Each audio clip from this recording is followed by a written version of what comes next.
todos, todas e todes. Eu me chamo Christian Pohl, eu sou mestrando do Programa Interdisciplinar em Ciências Humanas da Universidade Federal da Fronteira Sul. Sou um dos membros do grupo de pesquisa Interculturalidade e Intersubjetividade, Gênero, Orientação Sexual, Raça e Etnia, um grupo de pesquisa e um programa de extensão vinculados ao PPGD da UNOESC e da Universidade Federal da Fronteira Sul, com a coordenação das professoras doutoras Thaís Janaína Venksonovics e da professora Riva Freitas. Hoje a nossa convidada é a professora doutora Patrícia Ketzer e nós vamos falar sobre injustiças epistêmicas e a descredibilização do testemunho de mulheres em casos de agressão sexual. Eu vou começar essa conversa pedindo para a professora Patrícia se apresentar para os nossos espectadores. Olá, Christian, agradeço muito pelo convite, obrigada pela oportunidade de estar aqui compartilhando desse espaço com todos e todas. Então, eu sou professora da Universidade de Passo Fundo, eu tenho a minha formação em filosofia, graduação, mestrado e doutorado em filosofia, e eu sempre trabalhei no mestrado e no doutorado, foquei em epistemologia, né? E posteriormente eu iniciei os meus estudos em epistemologia feminista, que é o que eu venho me dedicando agora, né, nesses últimos anos. Também, atualmente, estou como professora colaboradora no programa de pós-graduação em filosofia da PUC-RS e da UFMA, Universidade Federal do Maranhão. Esse é um tema muito caro para mim, né? Um tema que, muito mais do que só um tema de pesquisa, é um tema que faz parte das minhas vivências, eu me considero uma feminista, né? E militante, e é algo que realmente eu consigo perceber, né, na prática. Então, acho que foi uma possibilidade de juntar teoria e prática de fato e produzir um conhecimento que possa possibilitar, né, a visibilidade dessas questões. E, Patrícia, quando a gente fala em injustiças epistêmicas, né, e como essa abordagem se estrutura em um campo de estudos, tu falaste que se considera feminista, ativista e que esse tema perpassa as tuas vivências. Você poderia contar um pouco mais sobre o que define injustiças epistêmicas e como que essa abordagem está estruturada em um campo de estudos? Perfeito. Então, na epistemologia, né, por muito tempo se defendeu a ideia de um conhecimento puro, um conhecimento livre de qualquer influência de poder social, política, questões morais, um conhecimento que pudesse se basear só em evidências e racionalidade. Hoje, a gente admite que isso não é possível, né, que o conhecimento tem uma dimensão social e que essa dimensão social não pode ser desconsiderada. E a temática da injustiça epistêmica ela adentra as questões, as problemáticas em epistemologia através de uma autora chamada Miranda Fricker, apesar de que já existiam feministas que levantavam essas problemáticas antes da Miranda Fricker, mas dentro da área de estudo de epistemologia analítica, ela foi uma das primeiras autoras que trouxe a temática, inclusive demorou bastante tempo para que essa temática pudesse ser explorada de fato, né? Aquela coisa da marginalização de determinadas temáticas, justamente por essa ideia de que o conhecimento poderia ser algo puro. Então, em 98, a Fricker publica um artigo e em 2007 ela lança um livro. O livro se chama Injustiças Epistêmicas, o Poder e a Ética do Conhecimento. Injustiça Epistêmica, o Poder e a Ética do Conhecimento. E esse livro passa muito tempo ignorado, né? E agora, assim, a filosofia ela tem encontrado uma abertura maior para essas temáticas sociais. E então esse tema aflora, né? Ele passa a ser mais debatido. Então, ela é a primeira autora, assim, né, que reconhecidamente filósofa, que vai levantar a temática. E o que ela vai dizer é que não tem como olhar para a questão do conhecimento nessa perspectiva totalmente afastada da realidade, da vida prática, como se tinha feito até então. E ela propõe que a gente possa fazer uma análise do conhecimento, da transmissão, aquisição, distribuição do conhecimento, através de uma perspectiva que condiga com a nossa vida diária, né? Uma perspectiva mais que pense em contextos reais. E nesses contextos reais, questões sociais se interpõem, questões políticas se interpõem, né? E aí a Fricker vai levantar, então, a questão de que muitas vezes nós vamos ter determinados preconceitos, por exemplo, né? Nós vamos ter toda uma estrutura social que perpassa o nosso imaginário, que nos constitui enquanto ser humanos, que vai interferir nessas relações epistêmicas, né? Então, isso pode gerar uma injustiça, né, quando esses preconceitos atingem determinados grupos, né, e ela fala especificamente de grupos identitários, mulheres, negros, LGBTs, pessoas do sul do mundo, né, do sul global, negros e negras, indígenas, enfim. E aí ela vai trabalhar em duas perspectivas, né? A primeira, que é a injustiça testemunhal, que é a que eu tenho me dedicado mais atualmente, que é a ideia de que você você pode sofrer uma injustiça por pertencer a um desses grupos identitários, e por isso o seu testemunho não é aceito, não se concede credibilidade ao seu testemunho. E a outra, que é a injustiça hermenêutica, que nesse caso você se encontra numa situação em que você não consegue, não tem o aparato conceitual necessário para expressar questões da sua vida, para compreender muitas vezes questões da sua vida, aí as próprias injustiças que você está sofrendo. Então, a gente poderia trazer como exemplo, né, a ideia do assédio sexual. O assédio sexual é uma palavra que, por muito tempo, não existia. Ela não existia, né, para se denominar isso que as mulheres sofriam. Então, era considerado uma piada, era considerado uma brincadeira, e até que se cunhou esse termo, então, e aí se pôde nomear, né, essa dificuldade que as mulheres vivenciavam no ambiente de trabalho muitas vezes.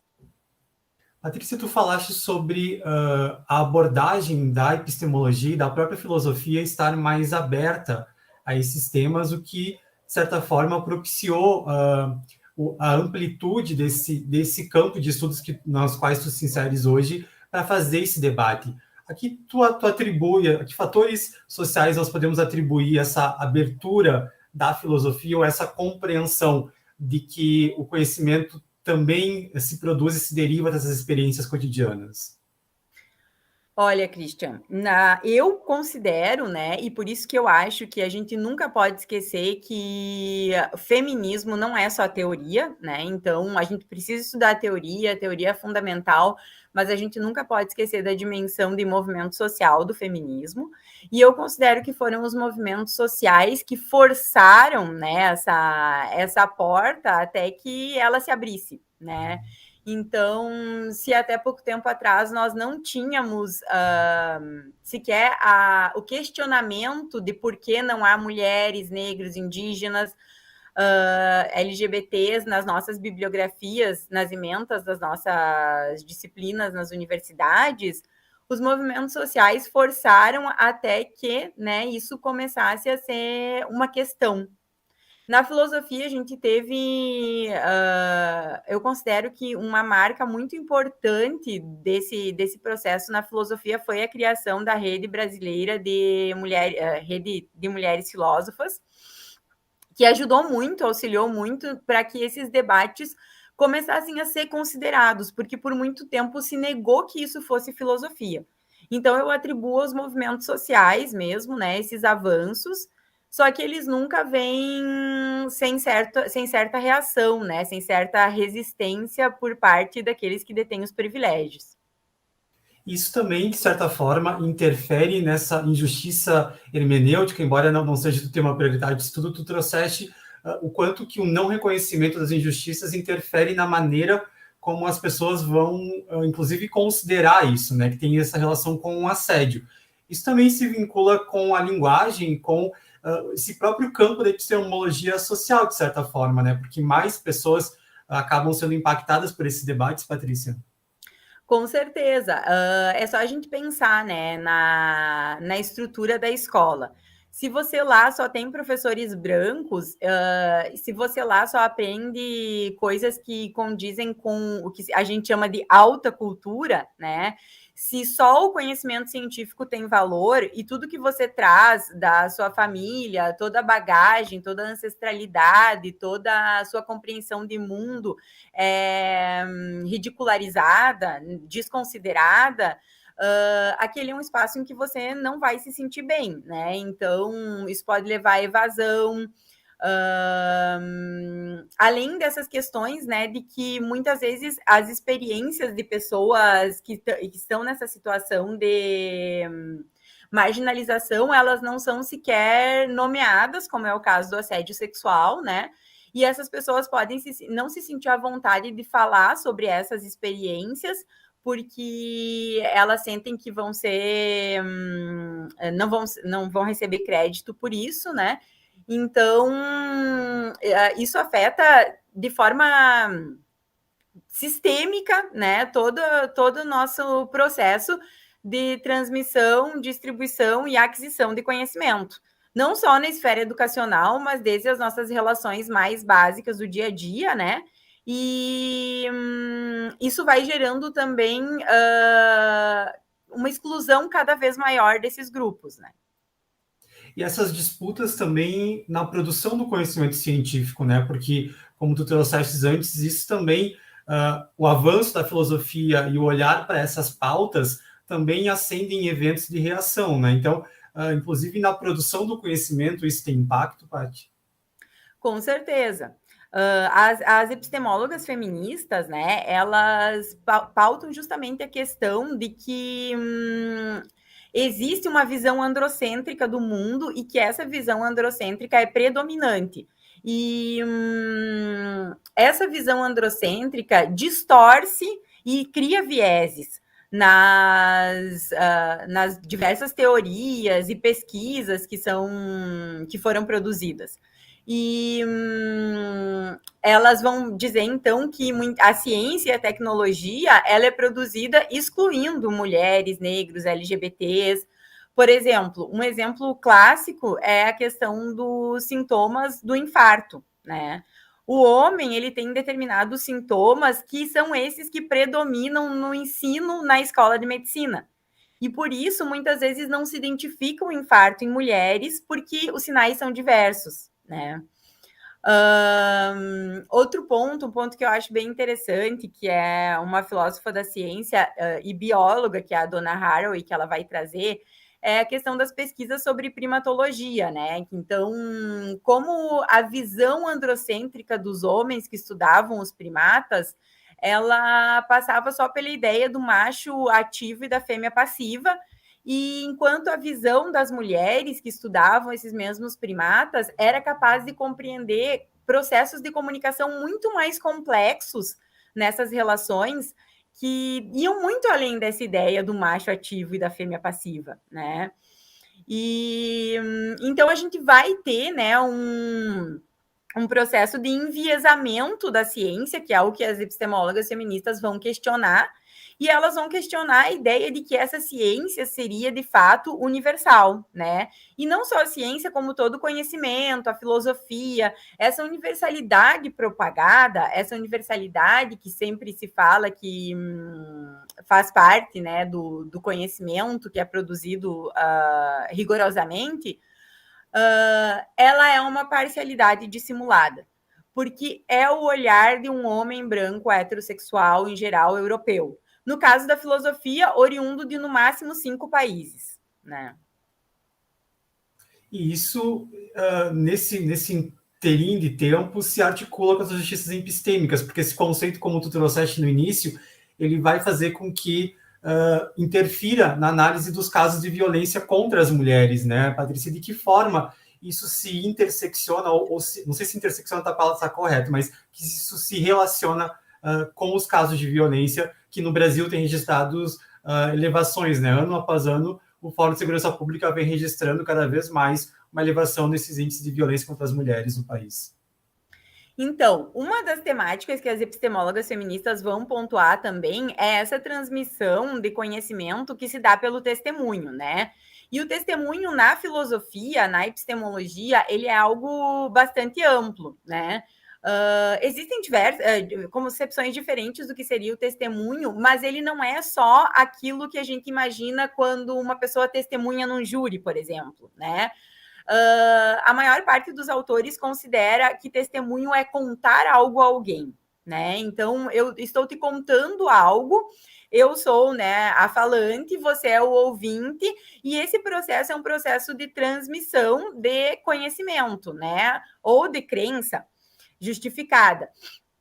Mas nesse processo, né, aí que a Miranda Fricker vai questionar, há determinados testemunhos que são automaticamente aceitos e a credibilidade é concedida, sem sequer muita avaliação de se esse sujeito é de fato um bom informante ou não, e há outros que não são reconhecidos, né, que são de antemão descredibilizados. E aí a gente tem vários exemplos, né? Então, uma série de preconceitos como o racismo, né? O racismo, ele constrói uma figura do negro como preguiçoso, como talvez mentiroso, como não capaz intelectualmente, né? Essa é uma coisa interessante que também se estende às mulheres.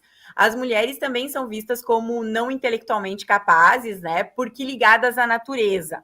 Enquanto que os homens brancos são aqueles ligados à cultura, né? Então, eles são os detentores da racionalidade, da intelectualidade, e mulheres e não brancos ficariam do outro lado, né? Mais atrelado a emoções, a paixões. E então, muitas vezes, de antemão, esse testemunho de uma mulher, de um negro, uma negra, um LGBT, ele não vai, um indígena, ele não vai ser aceito justamente porque existe um preconceito identitário que já coloca de antemão, né, todo um peso para que eu não atribua credibilidade àquele sujeito. E nesse caso das mulheres, né, esse é um caso que me chama particularmente atenção, porque ele é um caso que a gente vê o tempo todo, né? A gente vê nas nossas conversas diárias, a gente vê nas notícias de jornal, a gente vê nos comentários das redes sociais, a gente vê nas delegacias de polícia, a gente vê no júri, no judiciário, né, por parte do juiz, inclusive, que é a ideia de que mulheres mentem quando denunciam casos de agressão sexual. E nesse campo de estudos, então, tem duas grandes áreas da filosofia, né, que são mobilizadas. A epistemologia, essa produção do conhecimento, e a ética, né? Você pode falar um pouco sobre como cada uma dessas duas grandes áreas elas se aproximam para discutir essas injustiças testemunhais?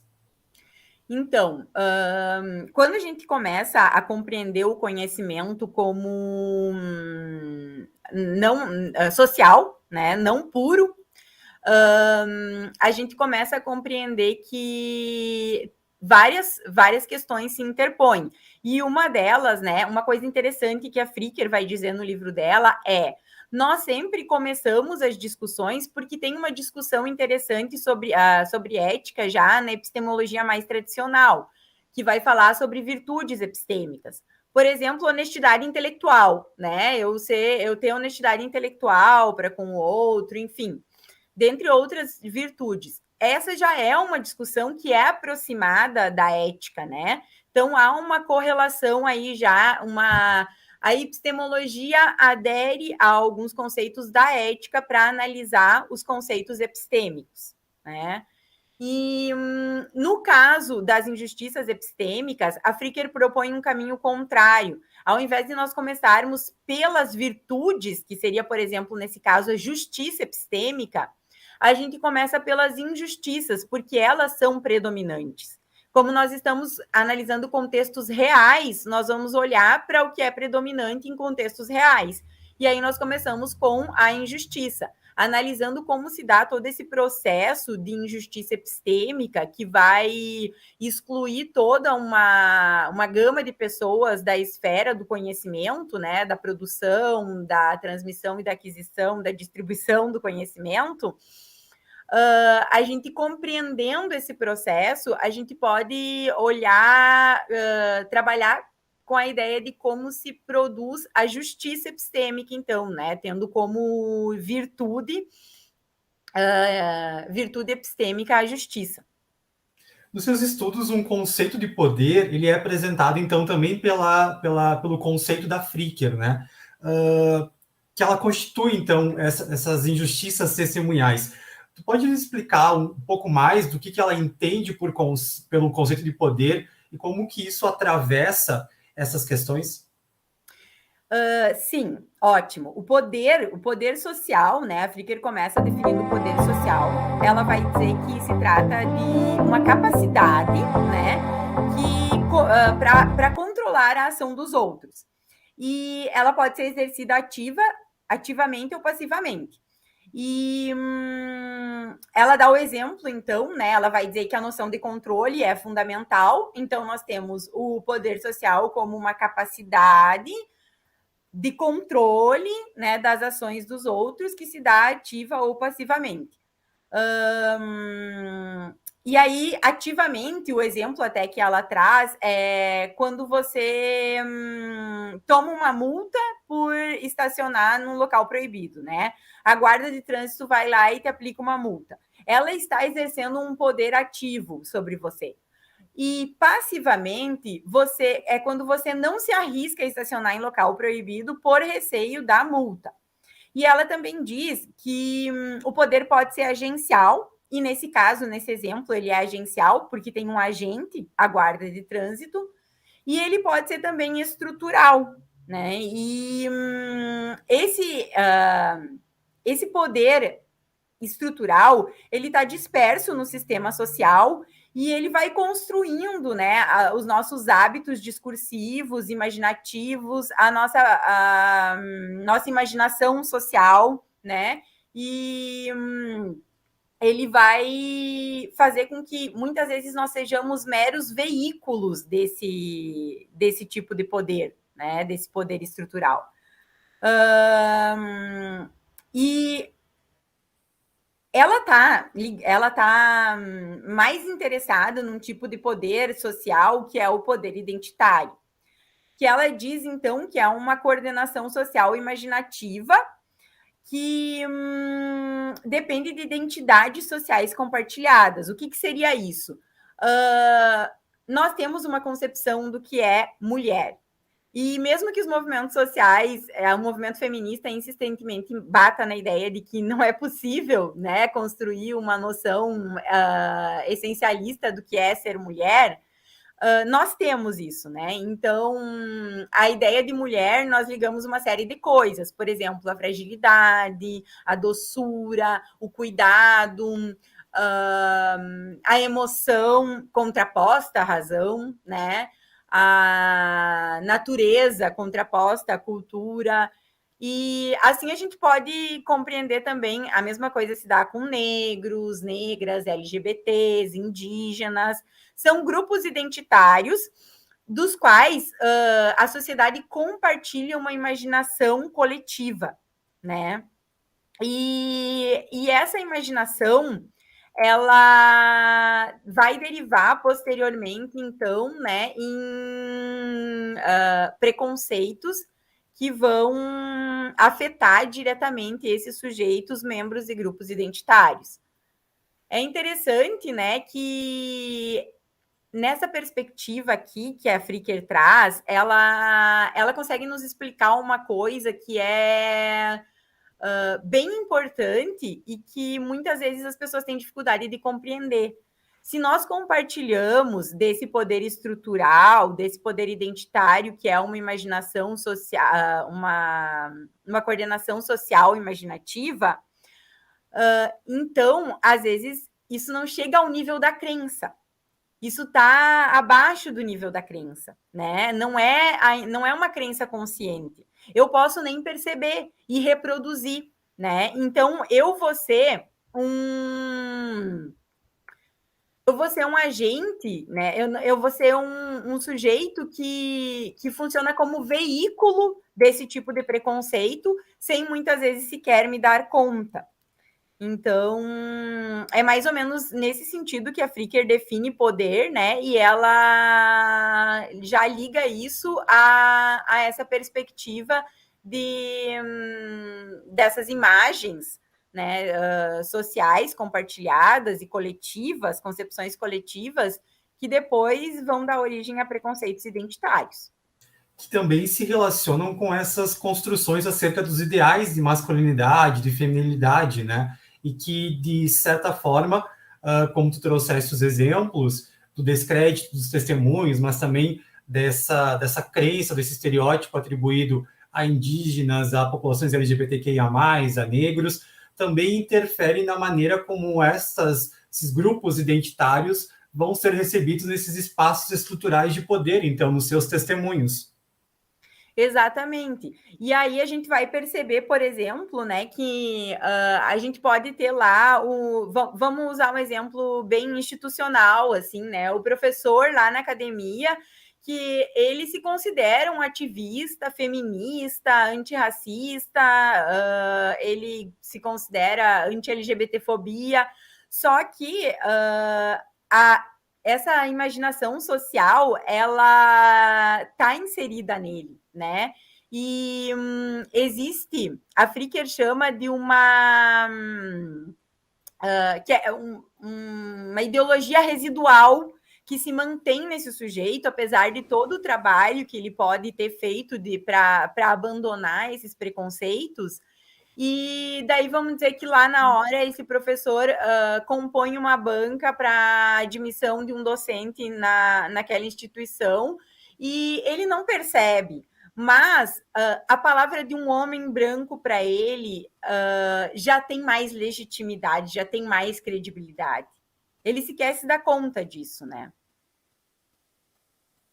Em uma sociedade, então, estruturalmente patriarcalista, machista, né, racista, homofóbica, essas injustiças, elas tendem a se apresentar e ganhar amplitude nas ações cotidianas, mesmo quando as pessoas não se dão conta conscientemente dessa reprodução. Exatamente, exatamente. E é por isso que a gente precisa se manter sempre muito vigilante, né? Eu sempre digo assim, de antemão eu digo, eu sei que enquanto uma pessoa branca, dotada de privilégio branco, eu sou racista. Eu trabalho todos os dias para me livrar disso. Mas eu sou, né? Assim como eu tenho crenças LGBTfóbicas e um LGBT também vai ter, né? Eu tenho crenças machistas, apesar de estar envolvida com o movimento feminista há décadas, né? Às vezes eu me vejo reproduzindo crenças machistas. Só que eu tenho a capacidade de me dar conta disso hoje porque eu busquei conhecer, né? Eu busquei entender esse processo. Mas o que acontece na maior parte das vezes é que quando a gente aponta isso para uma pessoa, ela rapidamente se defende e diz: eu não sou racista, né? Então ela não se dá, ela não consegue fazer esse trabalho assim. E é isso que, né, a gente tem que exercitar, porque senão a gente corre o risco, sim, de continuar perpetuando injustiças, inclusive as epistêmicas, né? Outro aspecto bastante relevante nos estudos que tu vens construindo, Paty, diz relação ao consentimento, né, que está relacionado também aos casos de agressão sexual. Pode nos explicar um pouco mais sobre a variável do consentimento nesse contexto mais amplo? Sim, é uma questão bem complexa, né? Na filosofia, e na filosofia feminista principalmente, existe um amplo debate especificamente sobre consentimento, Mas a partir das minhas pesquisas, assim, o que eu tenho visto até agora, né, eu tenho percebido que esse sistema patriarcal, né, sexista, androcêntrico, ele vai criando, né, estereótipos do que é ser uma mulher, né? E dentre esses estereótipos, é uma coisa que é bem comum a gente ouvir, é que a mulher ela precisa resistir às investidas de um homem. Não seria correto, né, que ela cedesse às primeiras investidas. Então, esse não da mulher vai ser interpretado como um talvez.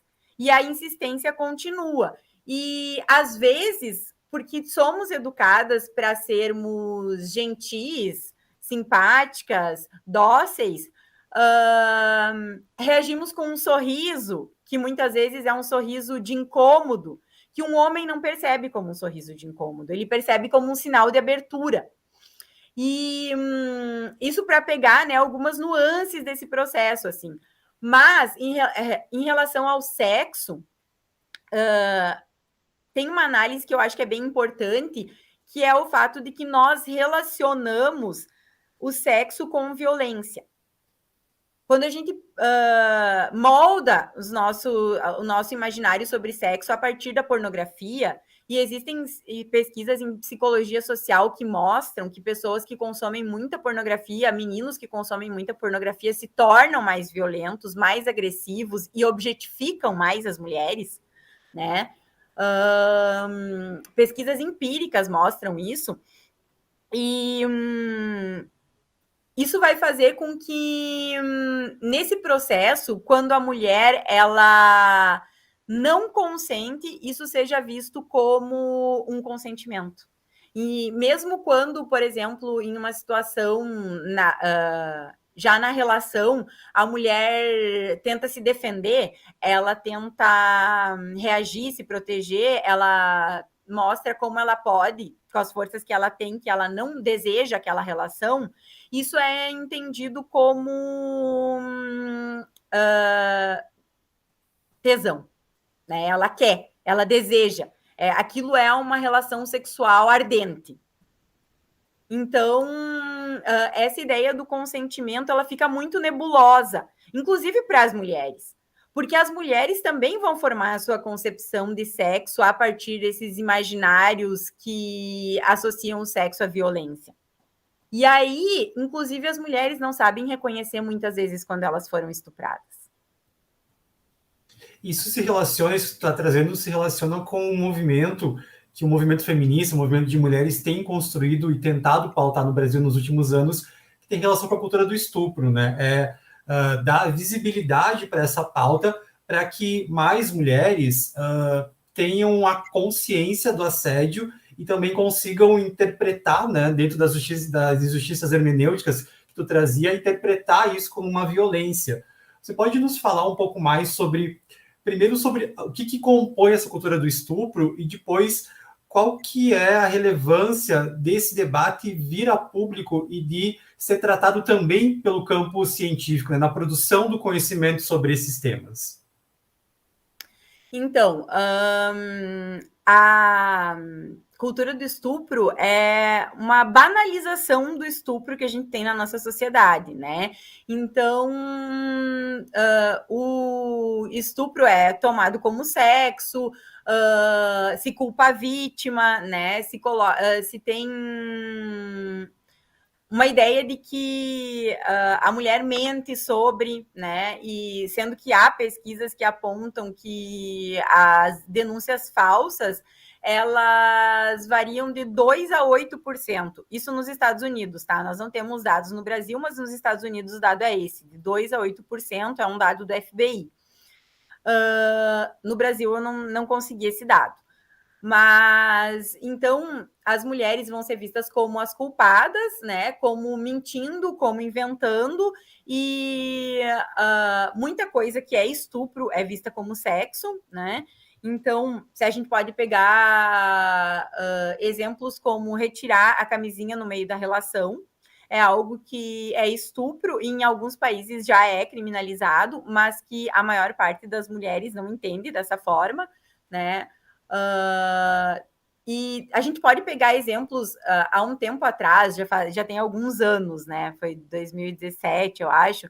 Um youtuber aí falou, né, que porque ele não era um estuprador, a namorada dele não queria sexo e ele esperou ela dormir e penetrou ela. Então, ele concebe que isso não é um estupro, né? Sendo que isso claramente é um estupro.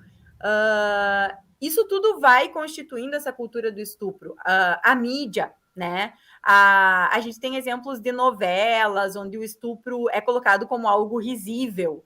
A gente tem músicas, né, que colocam o estupro como algo, né, cotidiano. A gente tem toda uma ideia do que é uma vítima perfeita do estupro também, né? Que é aquela que reage.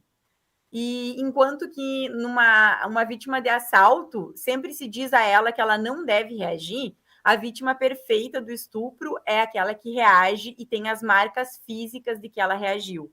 E a partir disso se constrói toda uma ideia do que é, né, a vítima do estupro e se exclui todas aquelas que não se encaixam nisso. E aí a gente vai ter, então, esse fenômeno da injustiça testemunhal, né? Porque quando essas mulheres procuram denunciar, e esse já é um passo difícil, porque existe, por causa da cultura do estupro, existe toda uma culpabilização dela, ela mesma se culpabiliza, né? E ela acha que provocou, ela não entende muito bem aquilo como estupro também, porque ela acha que ela é responsável. E aí, quando ela tem a coragem de procurar, o que ela encontra é a recepção desse testemunho vai ser, ela não recebe crédito, né? Então, vai se considerar que as palavras dela não têm valor, né? E ela está mentindo sobre essa situação. E isso está impregnado em todo o nosso sistema judiciário, mas não só, está impregnado nas nossas relações cotidianas, né? Então, a gente corre o risco uma mulher corre o risco de contar para uma amiga e a amiga não acreditar nela, né?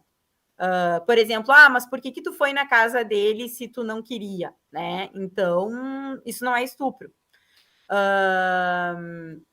E, inclusive, existem dados, né, que apontam para o fato de que mesmo mulheres que não reconheciam como estupro, elas sentiam que algo feriu elas profundamente, e isso levou à depressão e algumas vezes a tentativas de suicídio. E essa diferença entre a maneira como as mulheres e outros grupos minoritários, por exemplo, LGBTs, quando vão nas delegacias denunciar crimes de LGBTfobia, também tendem a ter os seus testemunhos desacreditados por não haver um processo de compreensão também dos agentes da lei, né, de quem faz esse registro. Isso tende a afastar as vítimas das denúncias e também provoca esse apagão de dados, né, que nós temos também em diversos pontos. Exato. E a gente pode perceber, né, que quem tem fé pública é o homem, né, o homem branco, heterossexual. Se a gente pegar, tem um exemplo que é interessante, que o Chapin dá num livro dele, de filosofia, que ele fala que na Inglaterra só os cavalheiros eles tinham fé pública, essa palavra tinha fé pública, né? Então, se qualquer pessoa fosse denunciar um cavaleiro, uma mulher, ou enfim, um homem que não fosse um cavaleiro, um lord, né? Ele ia ser a palavra dele ia ser completamente desconsiderada, porque, né, é a palavra do cavalheiro que vale. E não, isso continua acontecendo na nossa sociedade hoje, né? Porque a gente pode pegar o exemplo inclusive, né, desses casos em que as pessoas são presas por porte de drogas.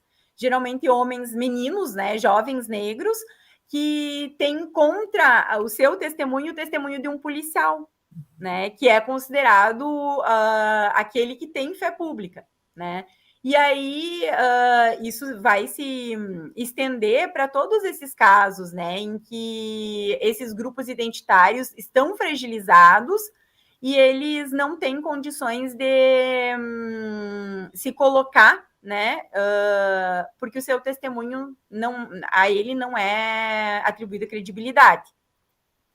Patrícia, a gente já falou um pouco sobre isso, mas tanto histórica quanto politicamente, tanto a filosofia quanto outros campos de produção do conhecimento, eles são estruturalmente machistas, né, patriarcalistas. E tu estás estudando algo que também coloca em oposição esses grupos identitários que têm vozes legitimadas e os que não têm vozes legitimadas, né? Mas eu queria que falasse um pouco da importância que tem esses estudos e como é que tu percebes que esse tema vem sendo recebido pela academia e a significância, o significado dele de falar sobre isso na América Latina, né? Do Brasil para a América Latina, né? De poder trazer esses temas que, se a gente for olhar a trajetória dos outros países latino-americanos, nós vamos observar constituições similares à do Brasil, né? Então, são processos que socio-historicamente se reproduzem também em outros territórios da América Latina. O que representa esse debate e essa constituição desse campo epistêmico e também de investigação? Acho que eu posso dizer que é difícil em inúmeros aspectos, assim, né? Primeiro porque por causa da colonialidade, né? Nós temos essa marca da colonialidade e os intelectuais brasileiros eles consideram que só é conhecimento válido aquilo que é produzido por europeus, por brancos, né?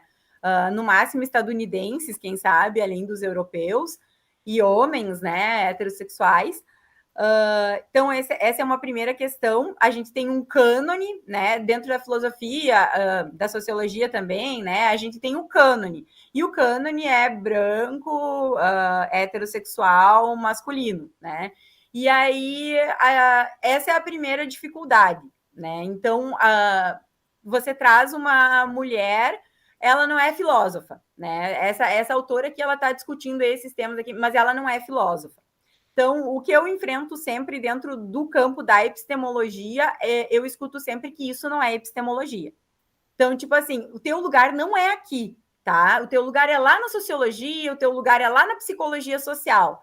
Aí, né, eu sempre bato o pé na ideia da interdisciplinaridade, porque afinal, né, a gente fala disso já tem algumas décadas, mas na prática a gente não vê isso se efetivar. Então, eu não sei como seria se eu estivesse lá na sociologia, né? Eu acho que tem campos do conhecimento que podem ser mais abertos, eventualmente, mas eu acho que sim, há muita resistência. Uma coisa que realmente é dolorosa é que a gente vê no cotidiano, nos mais diversos espaços, na sala de aula, nos eventos acadêmicos, essas injustiças epistêmicas sendo reproduzidas, né? E a gente vê se materializando tudo ali, aquilo que a gente estuda se materializando ali, né? E ainda, apesar de eu considerar que a gente conseguiu avançar com essas temáticas, né? Que hoje a gente conseguiu adentrar a academia, né? E trabalhar essas temáticas. Se a gente falar da questão da decolonialidade, por exemplo, né? Desde os anos 80 e agora, tipo, agora que o Brasil está se abrindo um pouquinho, e é bem pouquinho, né? É bem pouquinho, porque tem muitos departamentos que vão continuar negando que isso seja um conhecimento relevante, um debate relevante. Tem departamentos que simplesmente desconhecem o que é decolonialidade, né? Então, é difícil, existe um entrave muito grande, existe uma negação de que isso seja conhecimento válido, conhecimento que mereça estar dentro da academia, né? Mas eu acho que a gente, pensando junto com a Bell Hooks, com a Patrícia Hill Collins, a gente vai produzindo conhecimento pelas margens, né? E resistindo. um processo de resistência contínua.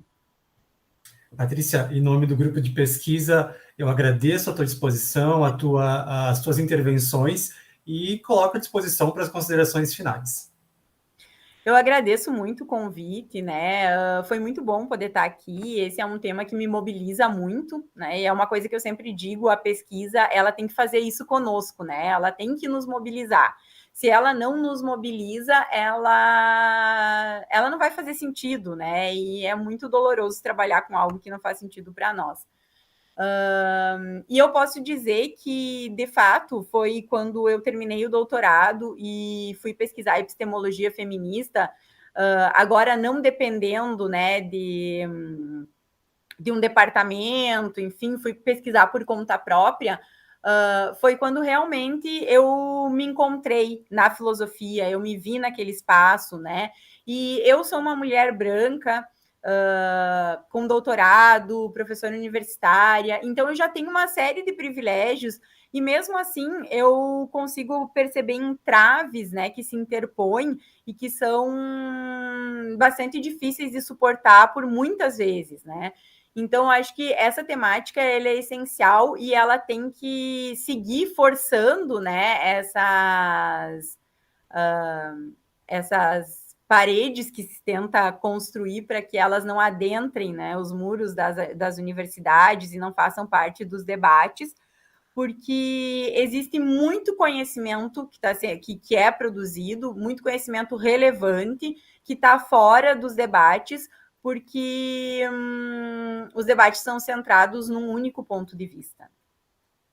Tá certo. Patrícia, obrigado pela disponibilidade e pelas palavras. E esse conteúdo é uma produção do grupo de pesquisa Interculturalidade e Intersubjetividade, Gênero, Orientação Sexual, Raça e Etnia, do Programa de Pós-Graduação em Direito da UNOESC, em parceria com o Programa Interdisciplinar em Ciências Humanas da Universidade Federal da Fronteira Sul. Obrigado, Patrícia. Muito obrigada, agradeço pelo convite.